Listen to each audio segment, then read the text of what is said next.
यहोवा का धन्यवाद करो, क्योंकि वह भला है और उसकी करुणा सदा की है। यहोवा के पराक्रम के कामों का वर्णन कौन कर सकता है, या उसका पूरा गुणानुवाद कौन कर सकता है?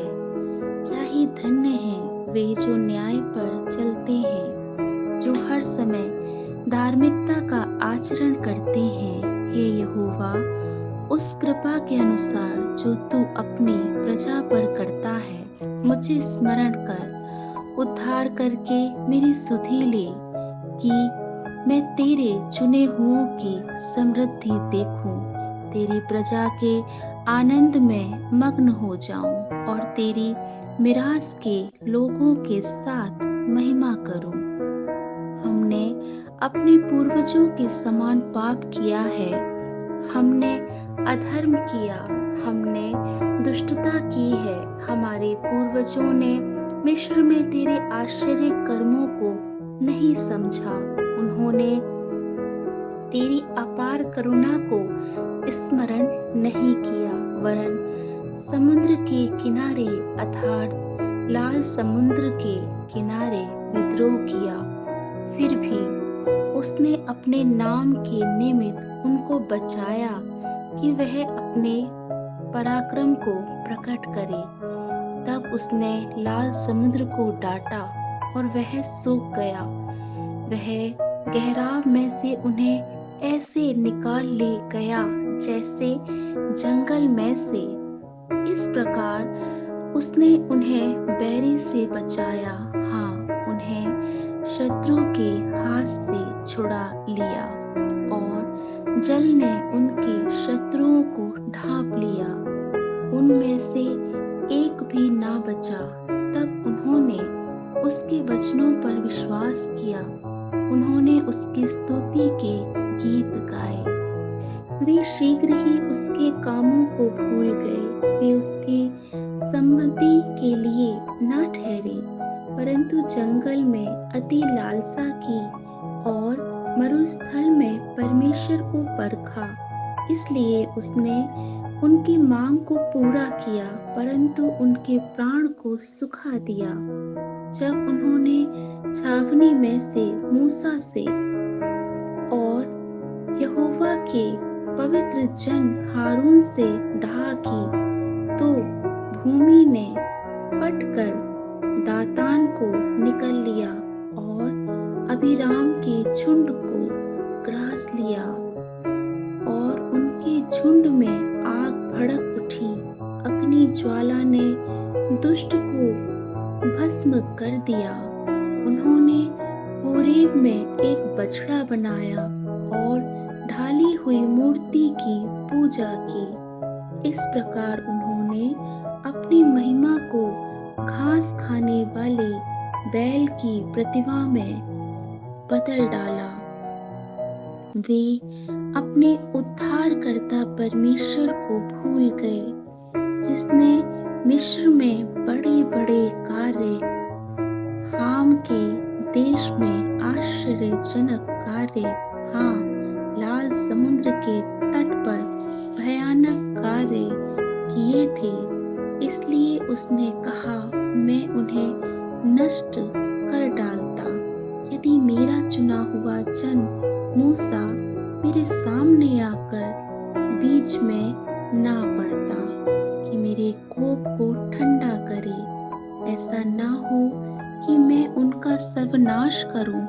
तब उन्होंने मन भावने देश को तुच्छ जाना और उसके वचन पर विश्वास नहीं किया, परंतु वे अपने तंबुओं में कुड़कुड़ाए और उन्होंने यहोवा की बात ना मानी। इसलिए उसने उनके विषय में शपथ खाई कि मैं उनको जंगल में गिरा दूंगा और उनके वंश को अन्य जातियों में फेंक दूंगा, और उनको देश देश में तितर बितर करूंगा। उन्होंने पोर वाले बाल देवता की पूजा की और मुर्दों को चढ़ाए हुए बलिदान खाए। इस प्रकार उन्होंने अपने कामों से उसका क्रोध भड़काया और महामारी उनमें फूट पड़ी। तब पिनहास ने खड़े होकर हस्तक्षेप किया और महामारी थम गई, और यह उसके लिए पीढ़ी से पीढ़ी तक सर्वदा के लिए धार्मिकता गिना गया। उन्होंने मरीबा के सोते के पास भी यहोवा का क्रोध भड़काया। इस प्रकार उनके कारण मूसा की हानि हुई, क्योंकि उन्होंने यहोवा की आत्मा से बलवा किया। तब मूसा तावली से बोल उठा, उन्होंने उन लोगों का सर्वनाश ना किया जिनके लिए यहोवा ने उन्हें आज्ञा दी थी, वरन उन्होंने उन्हीं जातियों से हिल मिलकर उनकी रीति व्यवहारों को सीख लिया और उनकी मूर्तियों की पूजा की, जो उनके लिए फंदा बन गई। उन्होंने अपने बेटे बेटियों तक को पिशाचों के लिए बलिदान किया। उन्होंने निर्दोष का लहू बहाया, अर्थात अपने बेटे बेटियों का लहू, जिन्हें उन्होंने कनान की मूर्तियों पर बलि किया, और देश लहू से अपवित्र हो गया। इस प्रकार वे अपने कामों से अशुद्ध हो गए और अपने कर्मों के द्वारा व्यभिचारी बन गए। तब यहोवा का क्रोध अपनी प्रजा पर भड़का और उसे अपने निज भाग से घृणा हो गई।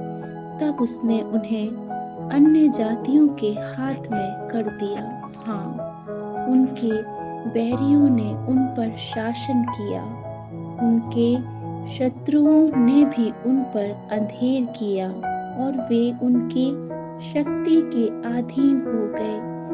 वह उन्हें बारंबार छुड़ाता था, फिर भी वे विद्रोहपूर्ण युक्ति करते रहे और अपने अधर्म में डूबते गए। फिर भी जब जब उसने उनका चिल्लाना सुना, तब तब उसने उनके संकट पर दृष्टि की और उनके निमित्त अपनी वाचा को स्मरण किया और अपनी अपार करुणा के अनुसार तरस खाया। उसने उन पर उन सब से भी दया करवाई जो उन्हें बंधुए बना कर ले गए थे। हे हमारे परमेश्वर यहोवा, हमें बचा ले और हमें अन्य जातियों में से इकट्ठा कर, कि हम तेरे पवित्र नाम का धन्यवाद करें और तेरी स्तुति करते हुए तेरी प्रशंसा करें। यहोवा अर्थात इज़राइल का परमेश्वर अनादि काल से अनंत काल तक धन्य हो, और सारी प्रजा कहे आमीन। यहाँ की स्तुति करो। भजन संहिता अध्याय 106 पद 1 से 48।